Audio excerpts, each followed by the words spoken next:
जब एक आलीशान हरी घास का महल रातों रात गायब होने लगे तो समझो कोई अदृश्य आफत दस्तक दे चुकी है। पर असली संकट तब शुरू होता है जब घर बिखरने लगता है और मासूम बच्चे एक अनजान गुफा के अंधेरे में खो जाते हैं। नहीं, ये नहीं हो सकता। मेरी आंखों के सामने मेरा आशियाना उजड़ रहा है और मेरे बच्चे इस खौफनाक जंगल में कहीं लापता हैं। टुन्नू जी, कालू भाई, बंटी, हमारे पास वक्त बहुत कम है। अगर आज हम सब मिलकर नहीं लड़े तो सुंदरवन का ये सबसे बड़ा विनाश होगा। सुंदरवन के बीचों बीच रानो चिड़िया ने 3 मंजिला हरी घास का एक अद्भुत घर बनाया था, जिसे देखने दूर दूर से पक्षी आते थे। पर एक शाम उस घर के दरवाजे पर एक अजनबी रहस्यमय बूढ़ी मैना आकर खड़ी हो गई, जिसकी आंखें बहुत गंभीर थीं। रानो चिड़िया, तुम्हारी कला और तुम्हारी मेहनत का ये 3 मंजिला हरा महल वाकई काबिले तारीफ है।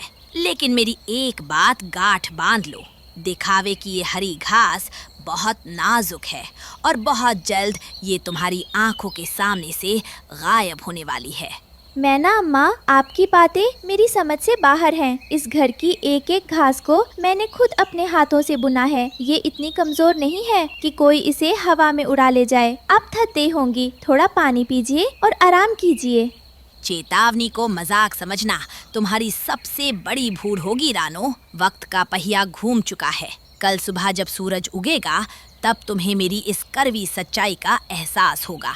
मेरा काम सचेत करना था, अब फैसला तुम्हारे हाथ में है। अगली सुबह जब रानो चिड़िया की आंख खुली तो मैना की कही हुई वो डरावनी बात सच साबित हो चुकी थी। घर की सबसे ऊपरी तीसरी मंजिल की छत का एक बहुत बड़ा हिस्सा गायब था और शाम होते होते खिड़की की घास भी गायब होने लगी। रानो, ये क्या हो रहा है? हमारी छत को देखकर ऐसा लग रहा है जैसे किसी ने इसे बहुत बेरहमी से कुतर दिया हो।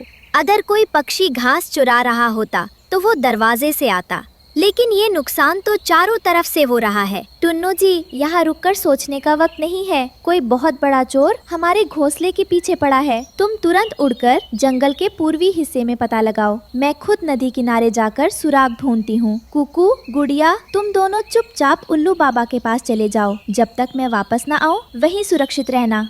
कहानी अब एक जगह से निकलकर जंगल के अलग अलग कोनों में फैल चुकी थी, जहां हर मोड़ पर नया खतरा था। नदी किनारे रानो को घास के कुछ कटे हुए हिस्से मिले। वहीं पहाड़ी के पास टुन्नू को आसमान में एक काला साया दिखाई दिया। अरे टुन्नू भाई, ऊपर देखो, आसमान में काले बादल नहीं हैं।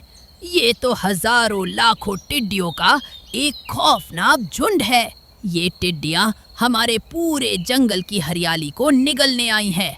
भागो यहाँ से, वरना ये हमें भी जख्मी कर देंगी। हरिया भाई, मुझे भागना नहीं है। मुझे समझ आ गया कि रानो के हरी घास के घर को कौन तबाह कर रहा है। ये टिड्डियां ही रात के अंधेरे में चुपके से आती हैं और हमारे घर की घास खा जाती हैं।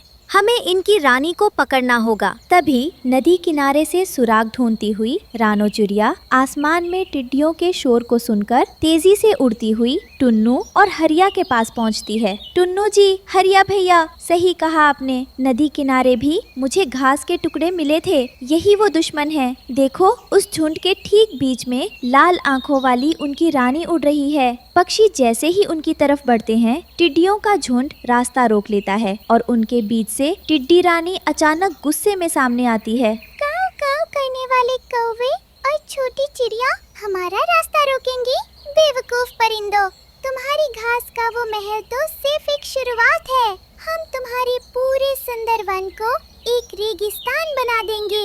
चलो सब, यहाँ से उड़ो। ठहरो, तुम भाग नहीं सकती। तुमने मेरे आशियाने पर हमला किया है। तुम्हें इसका जवाब देना होगा। हरिया भैया, इसे चारों तरफ से घेरो। टिड्डियों की रानी बहुत चालाक थी। वो अपनी सेना के साथ हवा के रुख का फायदा उठाकर पहाड़ी के पीछे गायब हो गई। पर जब रानो चिड़िया घबराकर वापस अपने घर पहुंची तो वहां एक और दिल दहला देने वाला हादसा हो चुका था। कुकू, गुड़िया, तुम दोनों कहाँ हो बच्चों? हे भगवान, कोई तो बताओ, मेरे बच्चे कहाँ गए? कोई मेरे मासूम बच्चों को उठा ले गया। 3 मंजिला घास के घर के सामने सिर्फ सन्नाटा पसरा था और जमीन पर कुछ हरे पंख बिखरे पड़े थे। रानो के बच्चे कुकू और गुड़िया वहाँ नहीं थे, जिससे रानो का दिल किसी अनहोनी की आशंका से कांप उठा। कुकू, गुड़िया, तुम दोनों कहाँ हो? मैंने तो तुम्हें उल्लू बाबा के पास जाने को कहा था, फिर तुम यहाँ कैसे आए? हे भगवान, जमीन पर ये टूटे हुए पंख, क्या वो टिड्डियाँ मेरे बच्चों को भी अपने साथ उठा ले गईं? तभी रानो के रोने की आवाज सुनकर पड़ोस के पेड़ से उड़ता हुआ बंटी कबूतर तेजी से नीचे जमीन पर आता है और टूटे पंखों को गौर से देखने लगता है। रानो बहन, जरा ठहरो। इन हरे पंखों के बीच में इस काले पंख को देखो। ये किसी टिड्डी का नहीं है, ये तो हमारे जंगल के सबसे शातिर और मतलबी कालू कौवे का पंख है। हो ना हो, इस आफत का फायदा उठाकर कालू ने ही बच्चों को अगवा किया है। तभी सामने वाले रास्ते से गौरी कौवी उड़ती हुई आती है और बंटी की बात सुनकर गुस्से में चिल्लाने लगती है। बंटी, तुम बिना सोचे समझे मेरे परिवार पर इल्जाम नहीं लगा सकते। कालू सुबह से अपनी दुकान पर है, वो ऐसा घिनौना काम क्यों करेगा? रानो, तुम पंचायत बुलाओ, दूध का दूध और पानी का पानी हो जाएगा।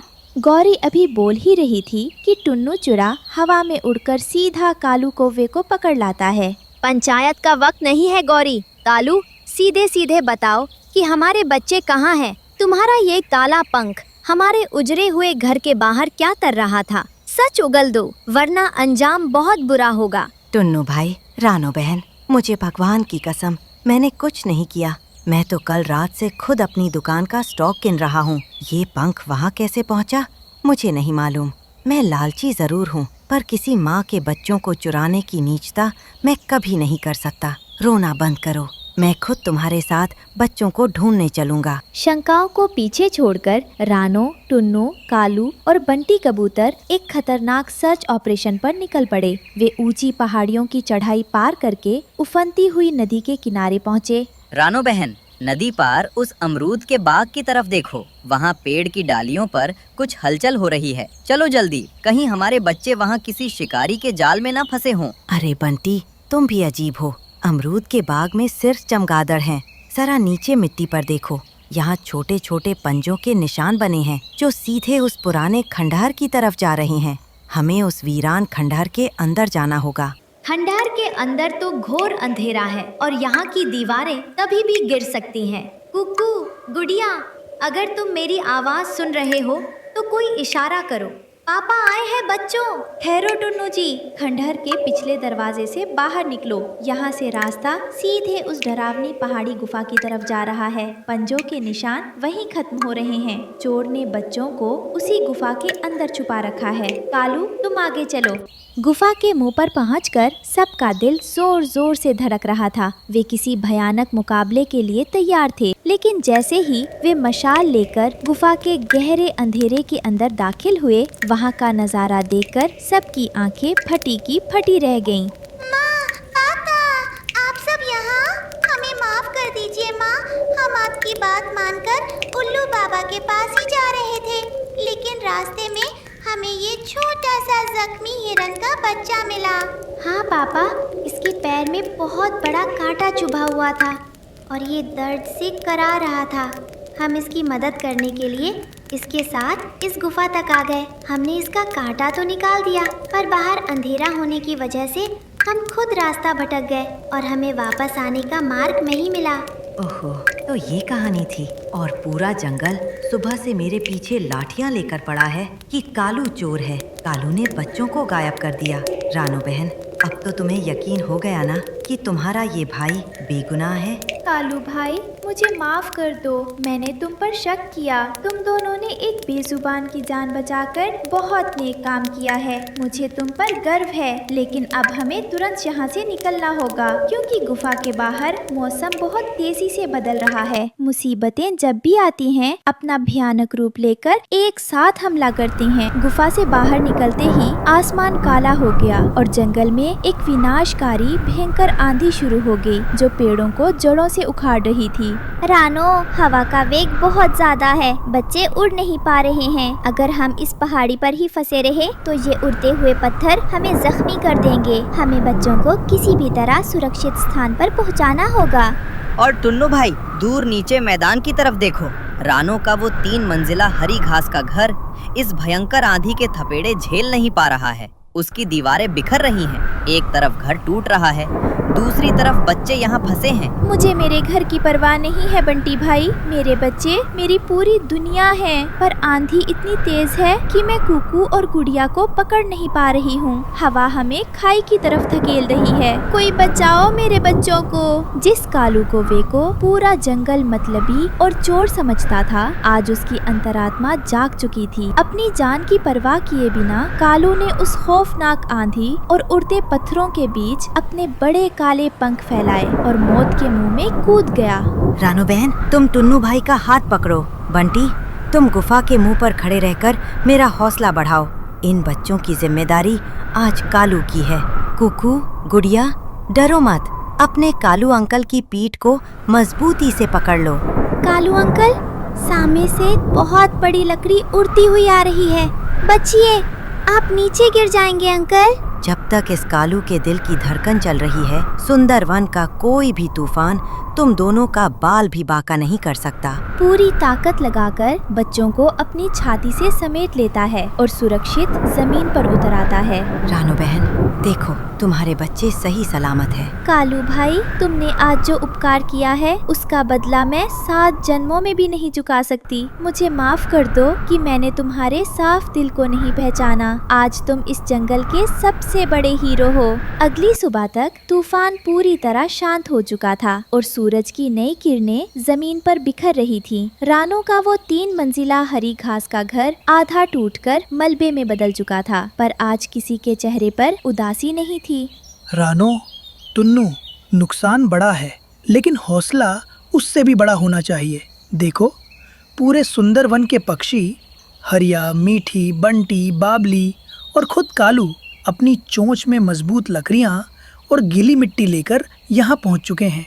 आज हम सब मिलकर एक ऐसा किला बनाएंगे जिसे कोई तूफान नहीं तोड़ पाएगा। हाँ रानो बहन, इस बार सिर्फ हरी घास नहीं लगेगी। हम इसकी नींव में मजबूत सूखी लकड़ियाँ डालेंगे और दीवारों पर मिट्टी का लेप लगाएंगे ताकि टिड्डियाँ और आंधी इसका कुछ ना बिगाड़ सकें। चलो भाइयों, काम पर लग जाओ।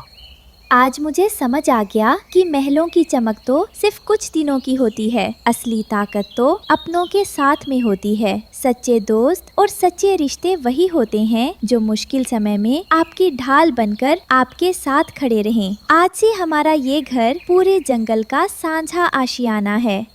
लालच और दिखावा हमेशा इंसान को ले डूबता है, उसका अंत बुरा ही होता है। लेकिन मेहनत, एकता और सच्ची दोस्ती के आगे दुनिया का बड़े से बड़ा तूफान भी घुटने टेक देता है। और यही सुंदरवन के इस नए साम्राज्य की सबसे बड़ी सच्चाई थी।